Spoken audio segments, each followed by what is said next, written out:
La siguiente historia es una leyenda muy famosa, que se ha venido contando de familia en familia, principalmente aquí, en donde sucedió y es por eso que quiero contarla.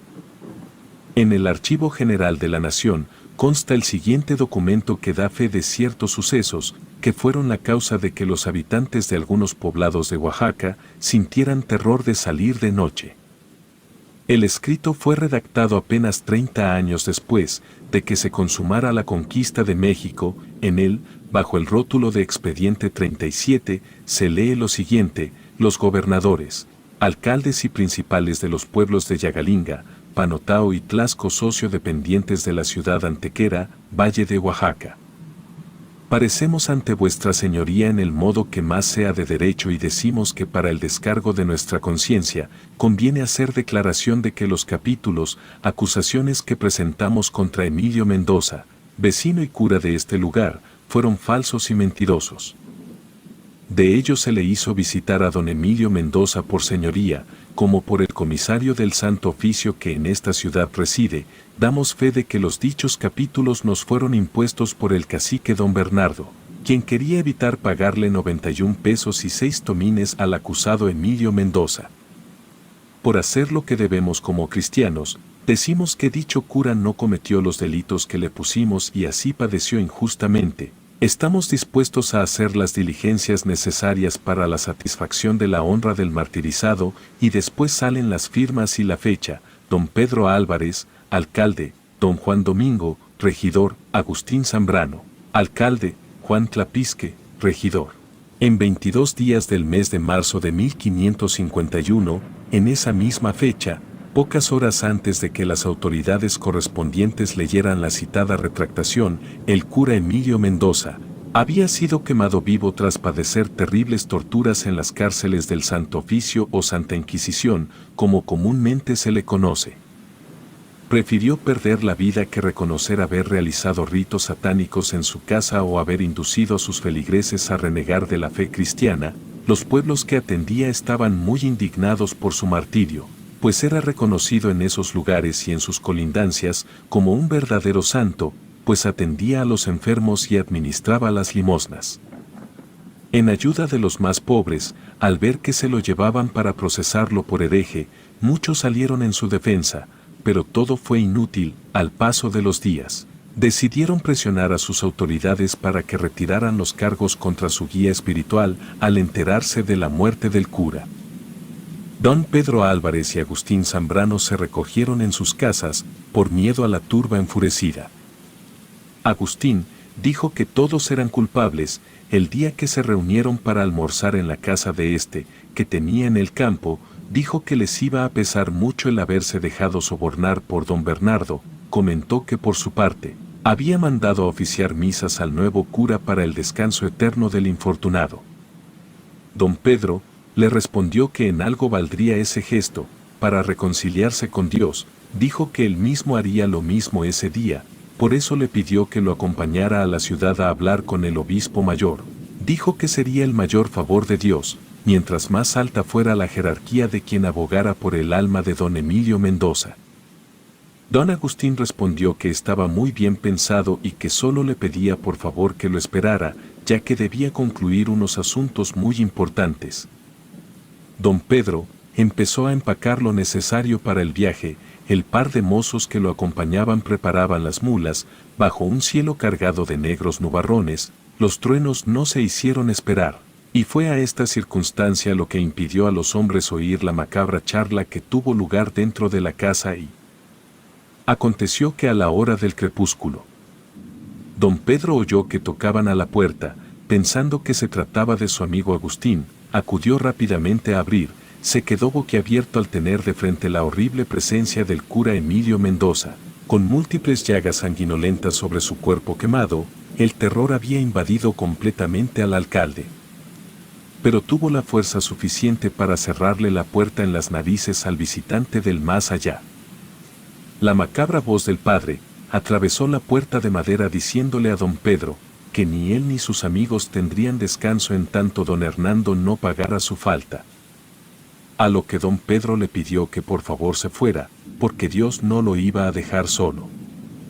El cura Emilio Mendoza, con voz burlona, le preguntó que si aún no se había dado cuenta que él había salido del mismísimo infierno.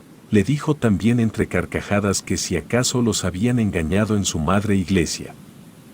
Don Pedro estaba completamente en shock y no sabía qué hacer, y lo único que se le ocurrió fue decirle al padre que si había sido un santo en vida, no hiciera el mal ya muerto, que fuera con Dios. El cura, con burla, dijo que él no había sido bueno, mientras su espectro atravesaba la pared. Pedro lanzó un alarido y fue a dar de espaldas al piso. Mientras el cura le decía que había pecado, como no tenía idea, dijo que cada noche imaginaba las peores atrocidades contra sus feligreses, pero luchaba diario contra las tentaciones del demonio y al final el único pecado que cometió fue el de la avaricia. Porque tenía ocultos sacos llenos de reales de plata y había amenazado con arrebatarle un solar a don Bernardo si no pagaba el dinero que le adeudaba. Comenzó a pensar por unos segundos y siguió diciendo que él no merecía morir de este modo y al verse traicionado por los suyos, había renegado de su fe, pero jamás había dicho palabra alguna contra la iglesia. También mencionó que entre las torturas y en medio de las llamas, maldijo 1000 veces a sus verdugos. Pero el odio no había escapado de sus labios por miedo a la ira divina. Pedro temblaba de miedo en el piso, mientras avanzaba hacia atrás usando sus manos, hasta que chocó con la pared y el cura soltó una carcajada. Le dijo que los ángeles se alejaron de él y los demonios fueron por su alma. Sin embargo, el amo no lo repudiaba, no quería saber de curas que como él, habían vivido cristianamente y habían salvado cientos de almas del infierno. Y luego su voz tomó un tono de decepción y dijo que a su vez, el cielo le había cerrado sus puertas, que al final de cuentas no lo habían convencido el bien ni el mal. Había estado navegado entre ambas aguas como un alma desorientada, pero de algo estaba seguro y era de que quería que don Bernardo muriera entre atroces sufrimientos y así poderle llevar su alma al diablo a cambio de la suya. Don Pedro se quedó en shock y le dijo que fuera por don Bernardo, pero que a él lo dejara en paz. Pero el sacerdote hizo caso omiso a su comentario y le dijo que don Pedro y sus mentirosos amigos debían ayudarlo, porque quería que llevaran a don Bernardo al cruce de caminos conocido por la comunidad como el de las ánimas. Dijo que ahí les daría instrucciones. El espectro volvió a atravesar la pared, desapareciendo de la vista del alcalde, quien se talló los ojos y se puso a rezar, pidiendo que aquello fuera solo una terrible pesadilla. En cuanto llegó Agustín Zambrano, listo para el viaje, le contó todo, pero Agustín no podía creerlo y le preguntó que si no había bebido alcohol, pero don Pedro ofendido dijo que no, que era en serio. Fue entonces que el semblante de Agustín cambió y le dijo que entonces qué debían hacer. A lo que don Pedro respondió que el poder de Dios era más grande que el de cualquier alma en pena o demonio y le sugirió que fueran a ver al nuevo cura y le pidieran un consejo. Estos hombres, antes de arribar a la iglesia, visitaban las casas de los otros dos implicados en el perjurio contra el cura quemado en vida. Les costó trabajo hacer que asomaran la nariz a la calle, pero pronto estuvieron los cuatro sentados a la mesa del nuevo y joven sacerdote. Uno de los mayores pecados era arrebatar la vida a otra persona, sentenciaba éste.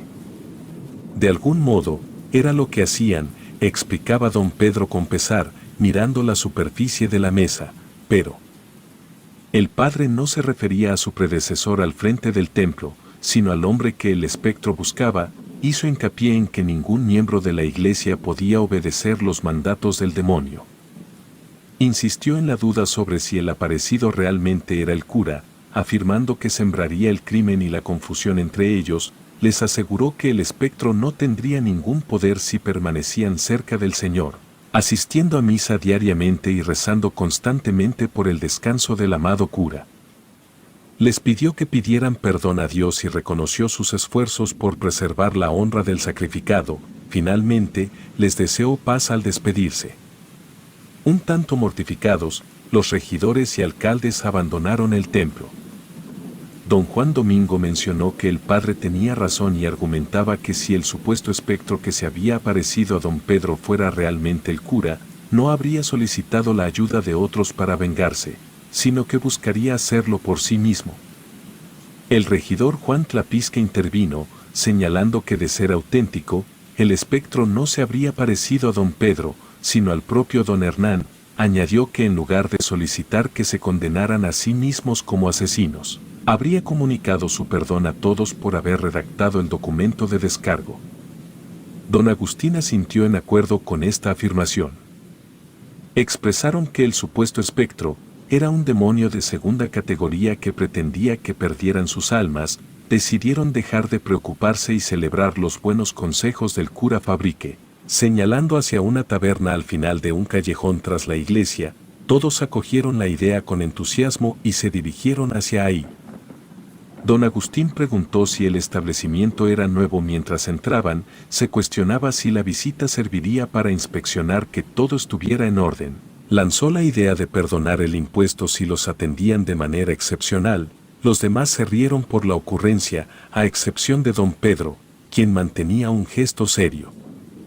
El alivio que experimentaban desapareció al ver que el tabernero, un mulato fornido de casi 2 metros de altura, colocaba 5 vasos en su mesa. Don Pedro protestó pidiendo disculpas, alegando que se habían equivocado, ya que eran solo 4 y no esperaban a nadie más en su mesa. El hombre contestó al alcalde, despidiendo un ligero olor a azufre, señalando que estaba confundido.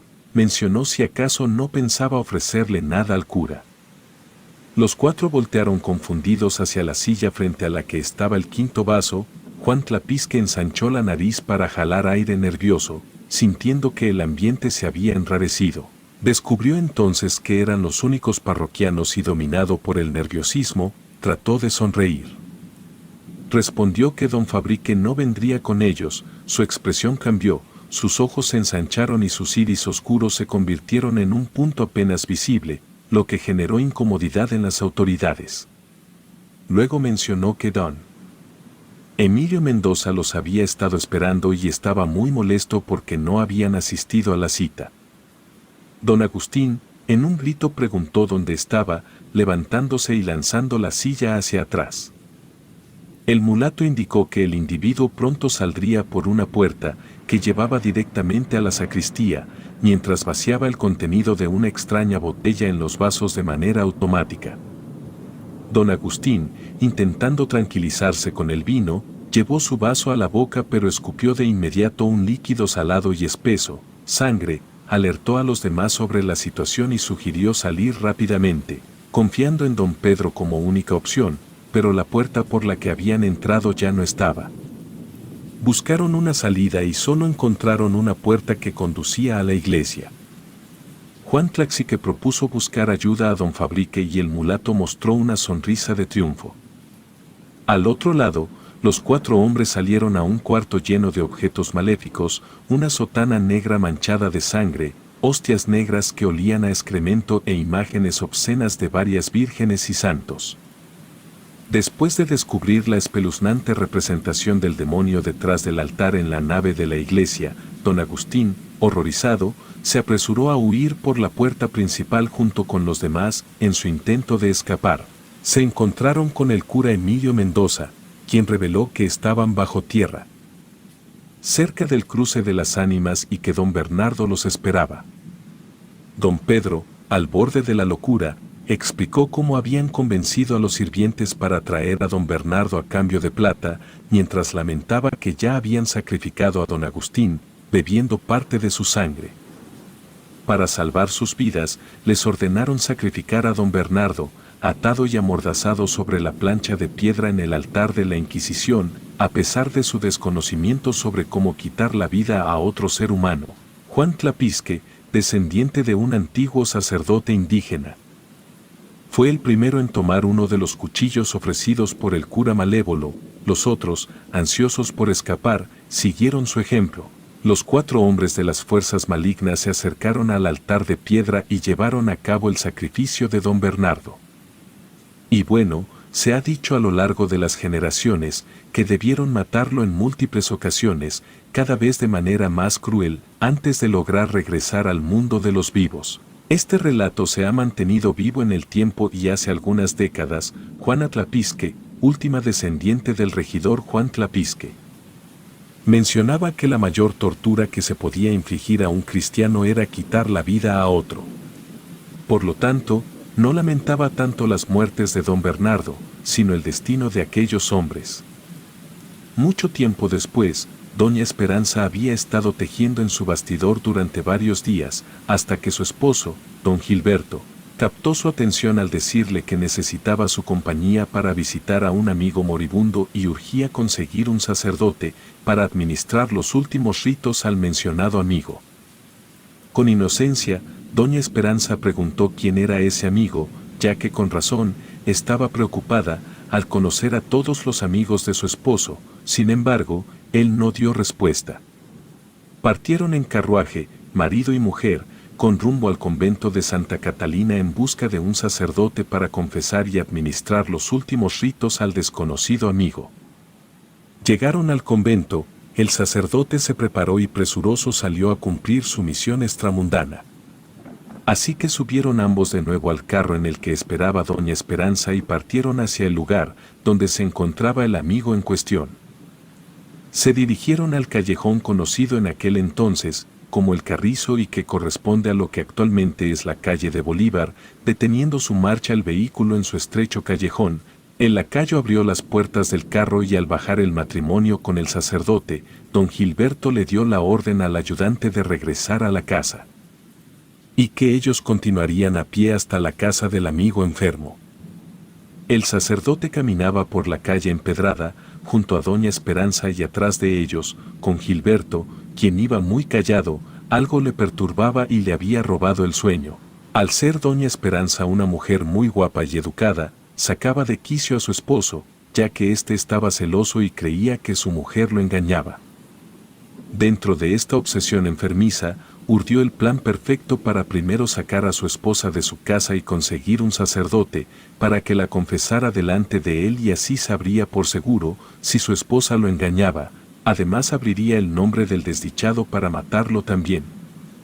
En un acceso de ira, don Gilberto arrojó a la pobre mujer a los pies del sacerdote, sacó su daga y amenazó al padre, expresando su furia al querer descubrir con quién lo engañaba para amenazar con acabar con ambos. Lo obligó a confesar a su esposa delante de él. La pobre mujer no creía lo que pasaba, pues era un alma buena, incapaz de acción de esa naturaleza y por tratar de complacer al esposo, accedió a decirle a sus pecados al ministro de Dios. Terminando de confesarse, se acercó al esposo. El sacerdote intentó explicarle la situación, indicando con gestos y expresiones su deseo de mantener en confidencialidad lo revelado por su esposa, ofreciéndose a confesarse con él como último recurso para evitar una tragedia. El sacerdote se puso de rodillas y sentó al hombre en el barandal del puente del Fraile, sobre el que se encontraban, y aprovechando que don Gilberto había accedido, en un descuido, le levantó los pies al sacerdote con agilidad para lanzarlo aguas abajo. De pronto tras don Gilberto apareció un padre con la cara totalmente quemada. Era el padre Emilio Mendoza, quien se burlaba e incitaba al hombre a matar al cura, diciendo que todos los hombres eran la misma basura, fueran sacerdotes o no. Doña Esperanza dio un grito de horror y fue ahí cuando don Gilberto, en un acto de reflejo, clavó su daga en la cabeza del religioso vivo, que de inmediato empezó a emanar abundante sangre y privándolo de la vida en el acto, cayendo el cuerpo de la víctima sobre el pecho del asesino y en el impulso. Cayó el cuerpo de don Gilberto por el parapeto del puente, quedándose sepultado en el fango de las sucias aguas del río que abajo corrían. Se escucharon las carcajadas del sacerdote Emilio Mendoza a lo lejos y doña Esperanza quedó muda de horror ante la escena que había vivido. Por estos desgraciados sucesos, este sitio fue conocido durante mucho tiempo como el Puente del Sacerdote Maldito. Relato anónimo.